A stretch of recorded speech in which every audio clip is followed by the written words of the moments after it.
Alors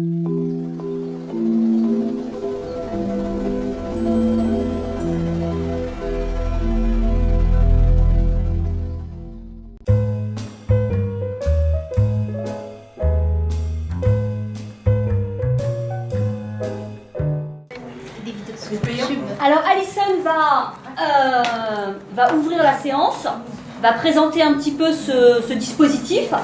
Donc tu vas présenter comme tu le souhaites, dire qu'il y a une classe de 5e. Il faut penser que cette vidéo va être vue par des personnes qui ne connaissent pas la DVDP, qui ne connaissent pas, qui ne savent pas qu'il y a des élèves de 5e et de 3e.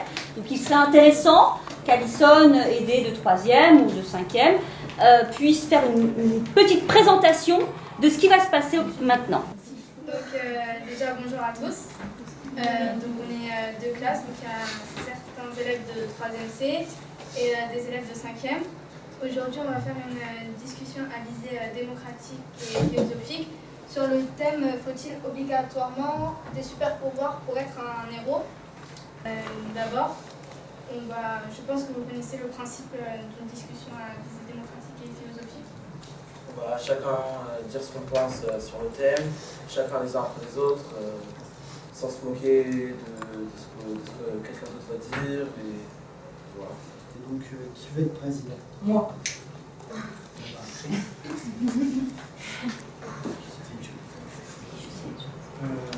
L'observateur, c'est celui qui va dire un côté positif et négatif de la DVD. Déjà? C'est celui qui va dire si tous les rôles ont été respectés, s'il a bien fait ou pas. Comment la parole a circulé. Est-ce que ça t'intéresse, Cameron? Tu veux essayer? Bon, on prendra un... Bah oui, malheureusement, je pense que... Comme deux hasard. Président choisi. Ou le président choisi, qu'est-ce que vous en pensez?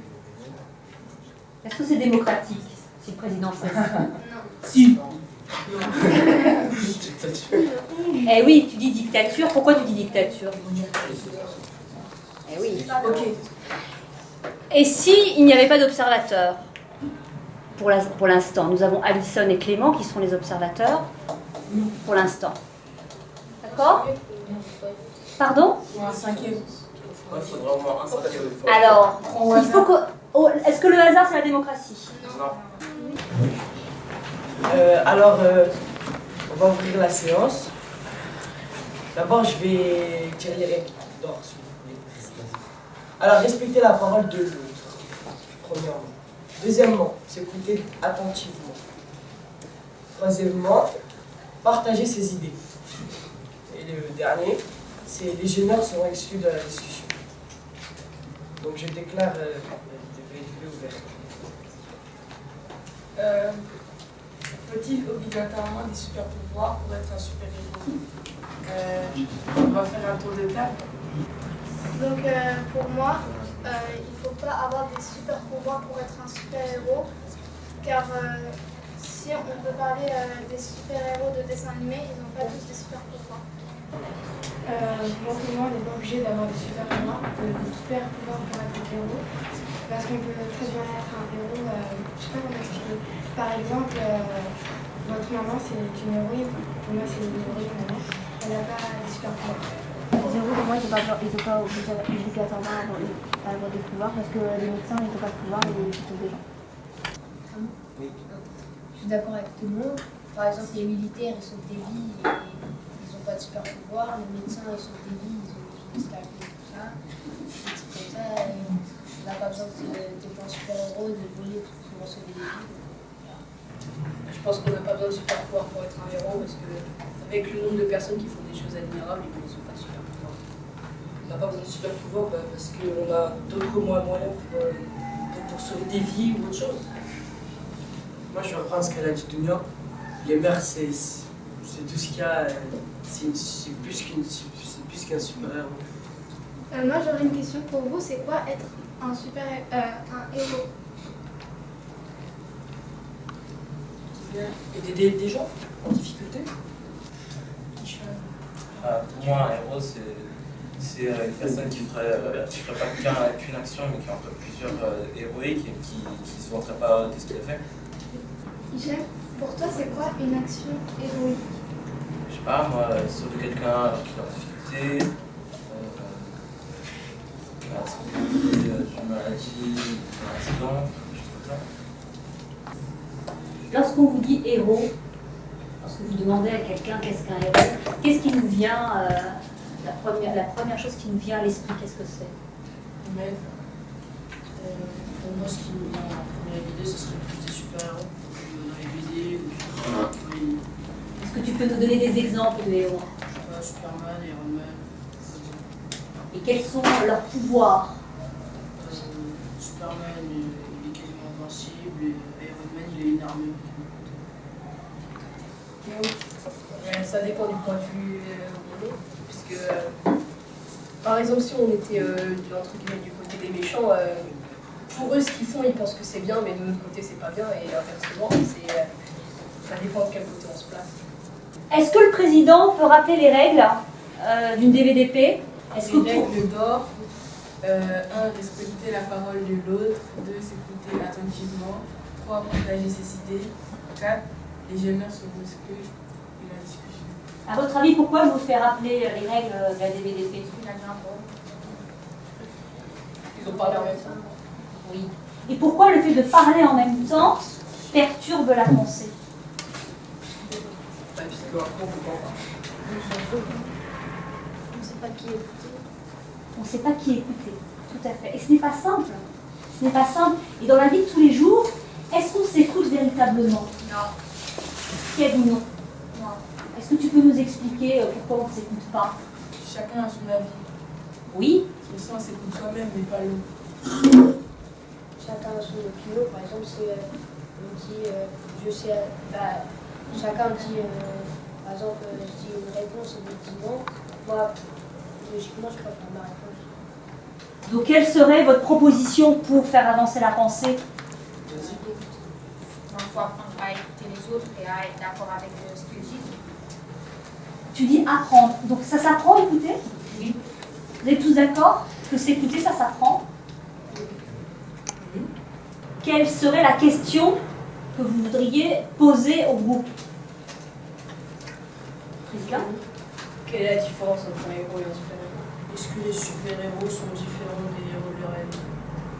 Donc là, on est en train de parler de la problématique. On se rend compte qu'une problématique doit permettre une pensée complexe. Complexe ne veut pas dire compliqué. Ça veut dire que ça doit nous faire réfléchir de manière complète.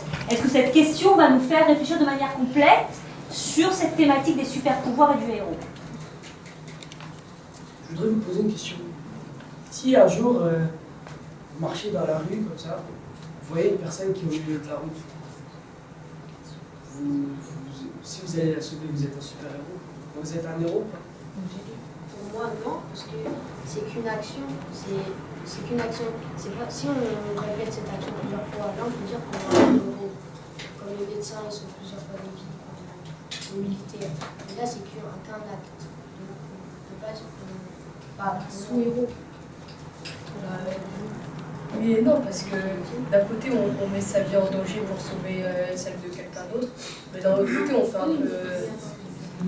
Mais d'un autre côté, on fait un peu de son devoir. C'est un truc qu'on doit faire. Si on voit quelqu'un sur la route, on va le sauver. Donc c'est parti. Je pense que c'est utile. Est-ce qu'on peut demander au reformulateur de reformuler ce que tu viens de dire, s'il te plaît? Il a dit que c'était oui et non parce que si on le fait, c'est quand même héroïque pour la personne. Mais pour nous, c'est pas héroïque parce que c'est un devoir de citoyen. Je pense qu'on devrait faire un tour de table pour que tout le monde comme ça participe. En cherchant un si c'est comme ça. Vas-y, commence. Non, parce qu'on n'a pas besoin de super pouvoir. On a autre chose, on a des objets qui peuvent nous servir mieux que les super pouvoirs. Exemple. Mais des matériaux spéciaux, par exemple, pour les médecins, pour opérer, par exemple, ça avec des super pouvoirs, ça on ne peut pas faire. Je dirais un peu la même chose que tout à l'heure, mais on peut être admiré sans avoir de super pouvoir, ça dépend des actes qu'on fait. Tu passes? Oui, bien sûr, vous avez le droit de passer, bien sûr. Il passe, madame Jazz. Oui. Il passe. Oui, et quand tu voudras reprendre la parole, tu la reprendras. Comme tout à l'heure en fait. Il faut pas forcément des super pouvoirs parce que Il y a tellement de choses qu'on peut faire avec ce qu'on a naturellement que les super pouvoirs sont pas obligatoires. Leur tour, on va peut-être arriver au synthétiseur, donner la parole au synthétiseur pour ensuite prendre le temps d'écouter les observateurs. Le synthétiseur. La première question c'était faut-il obligatoirement des super pouvoirs pour être un héros? Et la majorité ils ont dit non, parce que pour être un héros on n'a pas besoin de super pouvoirs, parce que des médecins et des militaires, etc. ils n'ont pas de super pouvoirs, alors qu'ils sauvent des gens. Après la deuxième question c'était pour vous c'est quoi un héros? Et on a dit un héros c'est une personne qui sauve des gens en difficulté et qui se vend pas, comme Iron Man, Hulk. Il y en a qui préfèrent les anti-héros. Est-ce que Dounia, tu veux compléter, nuancer? Donc il y avait Youssef qui avait posé la question si une personne tombe dans les pommes sur la route et que vous allez la sauver, êtes-vous un héros? Donc il y a plusieurs personnes qui ont répondu non. Il y a aussi une personne qui a dit que c'était mitigé car pour la personne qui a sauvé la personne, parce que pour la personne qui a sauvé la personne c'est un héros, mais pour les autres c'est un acte normal puisque c'est un acte civil. Alors c'était un acte normal ou il y avait un autre terme? Un acte, je savais plus ce qu'il avait dit en fait. Alors est-ce qu'on peut... oui? Citoyen, je crois. Citoyen? Oui? Oui? J'ai dit c'était un devoir. Voilà. C'était un devoir de citoyen. Les observateurs. Donc rappelons le rôle des observateurs. Ce sont ceux qui vont nous dire si la parole a bien circulé, si la pensée philosophique est née, si elle a été développée, si elle a été riche, intéressante, et aussi si la démocratie a été respectée, si on a pu parler, s'écouter de manière démocratique et constructive, si on a construit de l'intelligence collective. Les observateurs. Pour moi, le DVDP, c'est bien passé. Mais par contre, il y a eu quelques personnes qui répétaient tout le temps les mêmes choses, comme sauver des vies, ou par exemple les militaires sauvent des vies, et les médecins sauvent des vies. Au début de la DVDP, il y avait des personnes, enfin il y avait un blanc, quelquefois il y avait des blancs.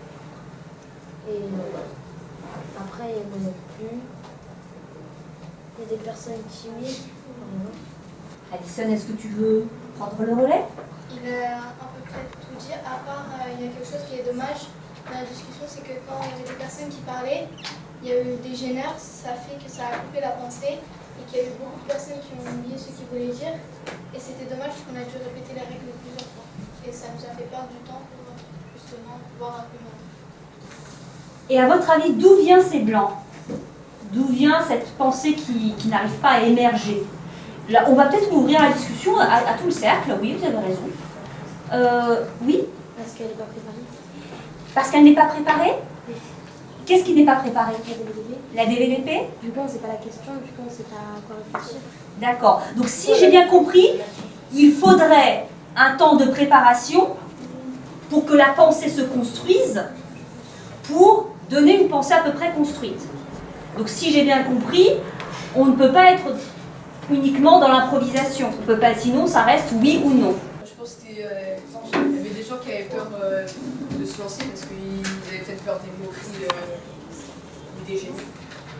Ah, intéressant. Donc on a peur des moqueries, on a peur des gêneurs. Donc prendre la parole est presque dangereux. C'est ça? Ça devient presque quelque chose de gênant.